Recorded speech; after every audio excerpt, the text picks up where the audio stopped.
Olá pessoal, boa tarde, tudo bem? Professor Hermínio aqui falando. E na aula de hoje a gente vai falar sobre as fases do capitalismo, né? Capitalismo, esse sistema socioeconômico que se desenvolveu na Europa desde o século XV até os dias atuais, ele vem se adaptando às mudanças e às transformações que vêm acontecendo na sociedade, certo?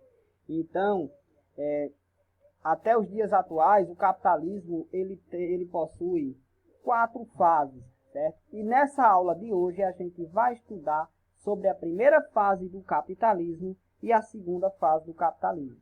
Nas próximas aulas, vamos falar sobre a terceira fase e a fase atual do capitalismo. Tudo bem, pessoal? Então, de início, né, esse processo de desenvolvimento do capitalismo, né, a primeira fase do capitalismo, que foi a comercial, do século XV ao século XVIII. Depois, a segunda fase, a fase industrial, século XVIII a século XIX. Depois veio a fase financeira ou monopolista, século XIX a século XX. E a atual fase, a partir da década de 1970 até os dias atuais. Então, vamos detalhar cada uma dessas fases nessa aula e na próxima aula, pessoal. Então, a primeira fase do capitalismo, capitalismo comercial, tem início, né, com as grandes navegações entre século XV e século XVII, o período das grandes navegações europeias, certo? Foi quando houve a expansão marítima comercial. Os europeus, depois que se consolidaram como estados-nação, em busca de novas rotas de comércio para o Oriente, chegaram até a América de forma proposital ou acidental, né? Eles chegaram, encontraram essas novas terras aqui e deu início a um processo de exploração, né? Que ficou marcado, né, pela colonização da América pelos europeus, certo? Então foi uma fase em que houve o desenvolvimento da burguesia comercial europeia, certo? E foi marcada, né, pelas grandes conquistas marítimas entre o século XV e XVI. O capitalismo comercial era baseado nas trocas comerciais, certo? Não existia uma moeda como hoje, né? A moeda padrão é o dólar para as transações comerciais, né? Naquele período eram as trocas comerciais, certo? Então a riqueza e o poder de um país era medido pela quantidade de metais preciosos que o país possuía, certo? Quanto mais metais preciosos ele possuía, mais poderoso, mais rico era aquele país, certo? Então, por isso, justifica-se esse processo de colonização e exploração das terras que os europeus iam descobrindo, certo? Cada fase do capitalismo, eu já tinha falado para vocês anteriormente, cada fase do capitalismo ele é embasado por uma doutrina ideológica ou por um pensamento econômico, certo? E a fase comercial do capitalismo era embasado pela doutrina mercantilista. O mercantilismo, criado pelo economista inglês Thomas More, certo? E também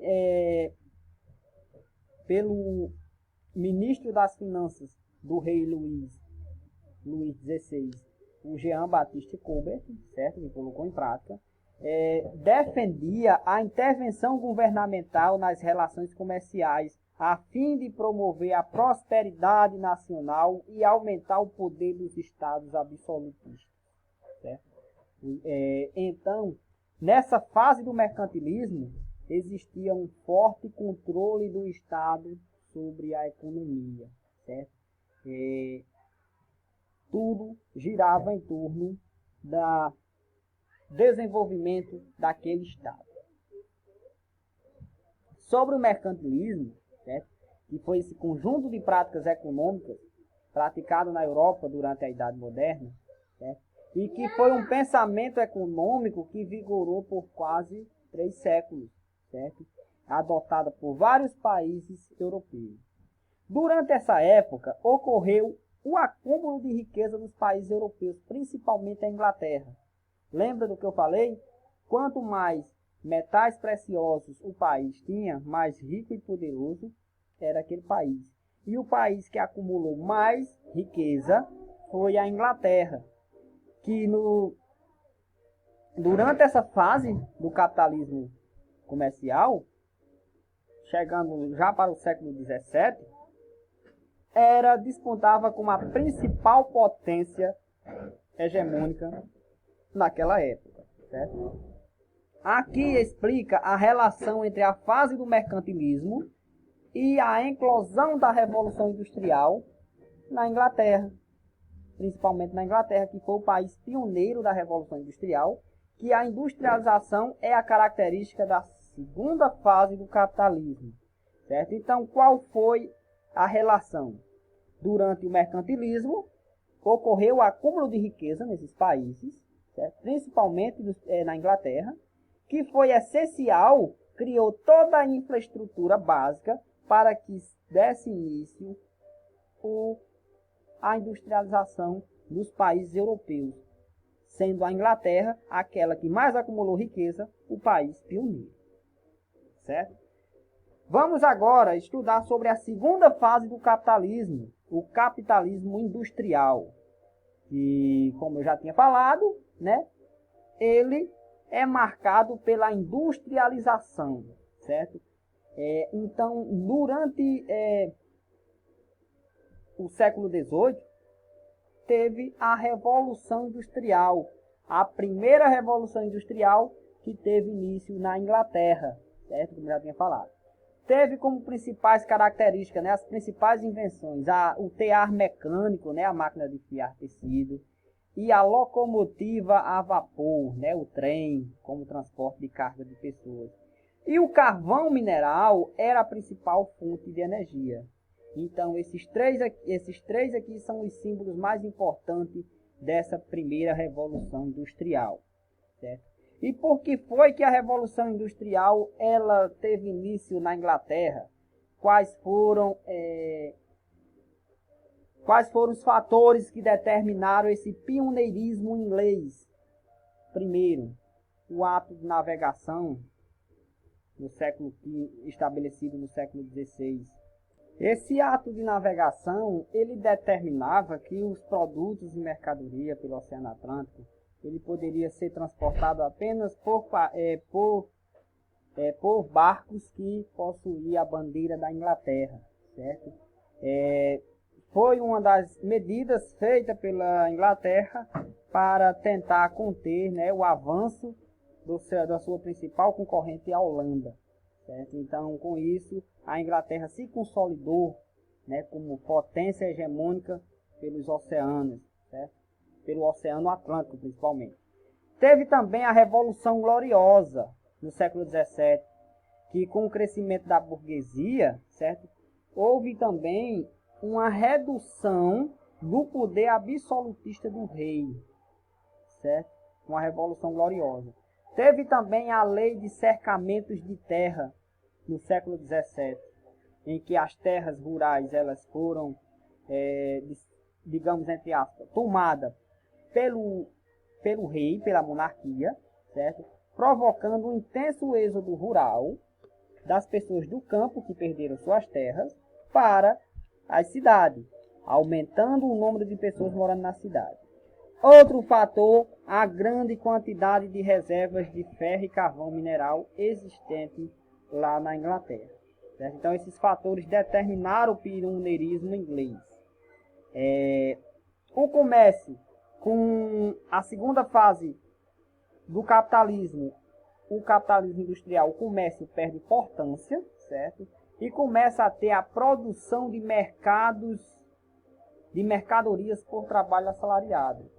Se no capitalismo comercial a principal mão de obra era escrava, na fase agora do capitalismo industrial, a principal mão de obra agora passa a ser o trabalho assalariado, certo? Houve acúmulo de lucro pela burguesia através da mais-valia, certo? Porque quando a gente fala em trabalho assalariado no capitalismo, vem aqui o conceito de mais-valia criado por Karl Marx e definido que toda jornada de trabalho corresponde a uma remuneração, ou seja, produz um valor a mais do que você recebe como salário. Então, quando você está trabalhando em um determinado produto ou serviço, certo? Ali, o valor do seu trabalho, da força do seu trabalho, não é repassado 100% para você. Uma parte fica para o patrão, certo? E a quantidade de trabalho não pago permanece no poder do proprietário da fábrica, assim criando a mais-valia. Assim, fazendo com que o trabalho assalariado, ele passe a ser mais importante do que um trabalho escravo. O trabalho assalariado, ele, a partir daí, ele passa a ser visto como uma alternativa melhor do que o trabalho escravo, certo? Porque estava gerando lucro e o trabalhador ainda recebia um determinado valor para também poder comprar. Houve a expansão da industrialização, que teve início na Inglaterra, né? Aí depois, segunda fase, né? Países europeus, outros países da Europa Ocidental, mais Estados Unidos, Japão, até chegar nos países emergentes, né? Já no século XX. Então aqui esse gráfico aqui mostra a expansão das indústrias pelo mundo, certo? E a doutrina que embasava essa fase do capitalismo era o liberalismo. O liberalismo, criado por Adam Smith, economista escocês, e também pelo David Ricardo, economista inglês, que ele deu seguimento aos trabalhos e essa teoria do Adam Smith, certo? Defendia a liberdade do indivíduo e a liberdade para as empresas atuarem sem a intervenção do Estado na economia, certo? Assim, baseava-se os princípios da doutrina liberal, certo? Então, enquanto o mercantilismo lá do capitalismo comercial defendia a intervenção do Estado na economia para manter a prosperidade do Estado-nação, no liberalismo defende a liberdade do indivíduo e a liberdade das empresas. Então, o Estado aqui não ter nenhuma intervenção na economia. Veja a diferença entre as duas ideologias, certo? Então, pessoal, essas foram as duas primeiras fases do capitalismo, certo? Nas próximas aulas falaremos sobre as outras duas, né? A terceira fase e a atual. Então, tenham todos um bom dia, saudações e até a próxima.